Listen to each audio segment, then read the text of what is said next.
नमस्कार दोस्तों, मैं अमन कुमार YouTube पर दमन क्लासेस में आपका एक बार फिर से स्वागत करता हूं।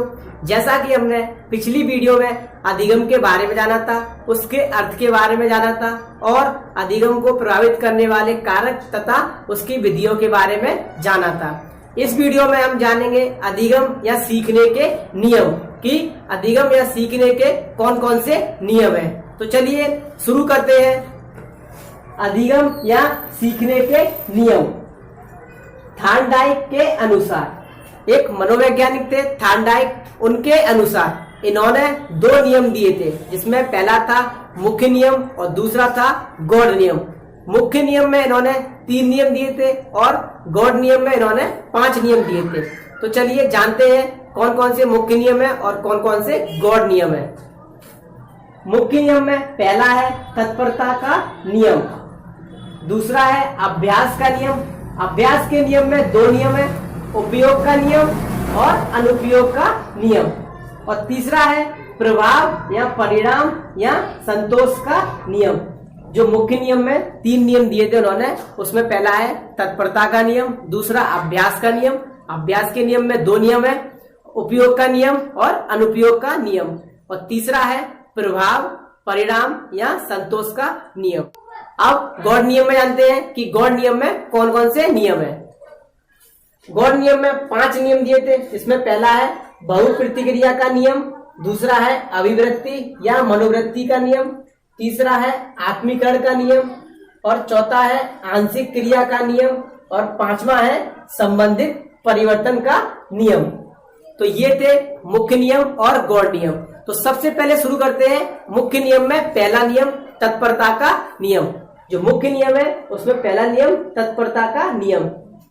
इस नियम के अनुसार यदि हम किसी कार्य को करने या सीखने के लिए तैयार रहते हैं तो उस कार्य को हम शीघ्र ही सीख लेते हैं। यानी कि कोई भी कार्य हो, अगर उस कार्य के लिए हम तैयार हैं तो उस कार्य को हम आसानी से सीख सकते हैं। अब ऐसा नहीं होना चाहिए कि हमारा उस कार्य को करने के लिए मन है नहीं है, लेकिन फिर भी हम उसे जबरदस्ती कर रहे हैं। तो ऐसे हम कभी भी नहीं सीख सकते। आप जिस कार्य को करना चाहते हैं उसके लिए आप तैयार रहने चाहिए, तभी आप उसे आसानी से सीख सकते हैं। अगला नियम है अभ्यास का नियम। अभ्यास के नियम में 2 नियम थे, उपयोग का नियम और अनुपयोग का नियम। सबसे पहले जानते हैं उपयोग का नियम। इस नियम के अनुसार जब हम किसी कार्य का अभ्यास करते रहते हैं तो उस कार्य को हम सरलता पूर्वक सीख जाते हैं और उसमें कुशल हो जाते हैं। यानी कि जैसे हमने कोई कार्य किया है, अगर हम उस कार्य का अभ्यास बार बार करते रहते हैं तो उसे हम आसानी से सीख जाते हैं और उसे फिर हम भूलते नहीं है। अगला है अनुपयोग का नियम। इस नियम के अनुसार अगर हम किए हुए कार्य का अभ्यास नहीं करते हैं तो उसे हम भूल जाते हैं। जो हमने कार्य किया था, अगर उस कार्य का हम अभ्यास नहीं करें तो उसको हम भूल जाएंगे, फिर वह हमें याद नहीं रहता है। तो ये थे अभ्यास के नियम में उपयोग और अनुपयोग के नियम। अगला नियम है प्रभाव या परिणाम या संतोष का नियम। इस नियम के अनुसार हम उस कार्य को करना चाहते हैं जिसका परिणाम या प्रभाव हमारे लिए लाभदायक होता है। यानी जो प्रभाव, परिणाम या संतोष का नियम है, इस नियम में हम उस कार्य को करना चाहते हैं जिसका प्रभाव या परिणाम हमारे लिए लाभदायक होता है, जिससे हमें लाभ मिलता है, तो उस कार्य को हम सीखना चाहते हैं। तो ये थे मुख्य नियम में 3 नियम, तत्परता का नियम, अभ्यास का नियम और प्रभाव, परिणाम या संतोष का नियम। अब जानते हैं गौड़ नियम। गौड़ नियम में 5 नियम थे, जिसमें से पहला नियम है बहु प्रतिक्रिया का नियम।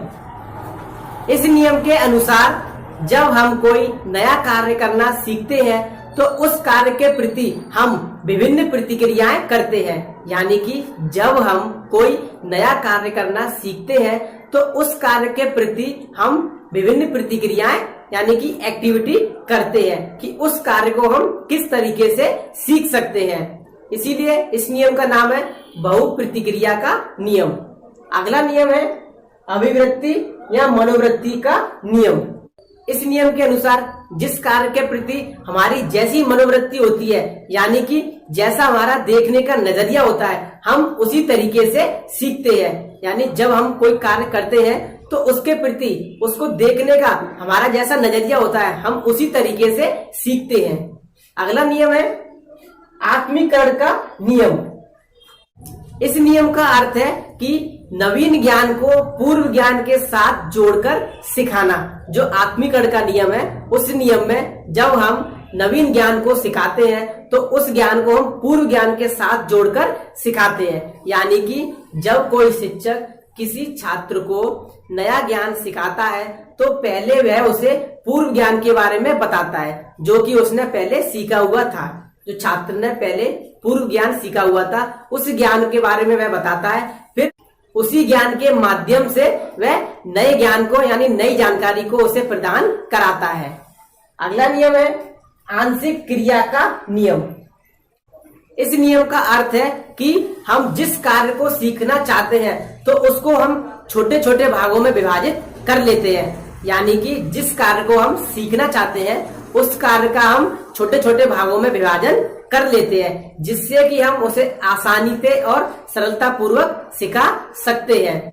यानी कि जब शिक्षक किसी छात्र को कोई कार्य सिखाता है तो उसको वह पहले छोटे छोटे भागों में विभाजित कर लेता है, जिससे कि वह छात्र को आसानी से और सुविधा पूर्वक उसे सिखा सके। इसी नियम पर एक सिद्धांत है अंश से पूर्ण की ओर। अगला नियम है संबंधित परिवर्तन का नियम। इस नियम का अर्थ है कि पहले कभी की गई क्रिया के समान दूसरी परिस्थिति में उसी क्रिया को दोबारा करना। यानी कि जब हमने पहले कभी कोई क्रिया की थी तो उसी क्रिया को दूसरी परिस्थिति में दोबारा उसे करना। इस परिस्थिति में क्रिया का स्वरूप यानी कि जो पहले रूप था वो रूप तो वही रहता है, लेकिन परिस्थिति चेंज होती है। पहले परिस्थिति कुछ और थी और इस बार परिस्थिति कुछ और है, लेकिन जो क्रिया है वो दोनों में समान है। तो ये था संबंधित परिवर्तन का नियम। तो ये थे थॉर्नडाइक के अनुसार मुख्य नियम और गौड़ नियम। चैप्टर 7 था अधिगम, सीखने का अर्थ और उसको प्रभावित करने वाले कारक तथा प्रभावशाली विधियां, जिसको हमने बड़े ही अच्छे से जाना। इस वीडियो को भी आप एक बार रिवाइज करके जरूर देखें, क्योंकि इस चैप्टर से भी एग्जाम में 1 या 2 क्वेश्चन पूछ लिए जाते हैं, जैसे कि थॉर्नडाइक के जो नियम है उनसे। धन्यवाद।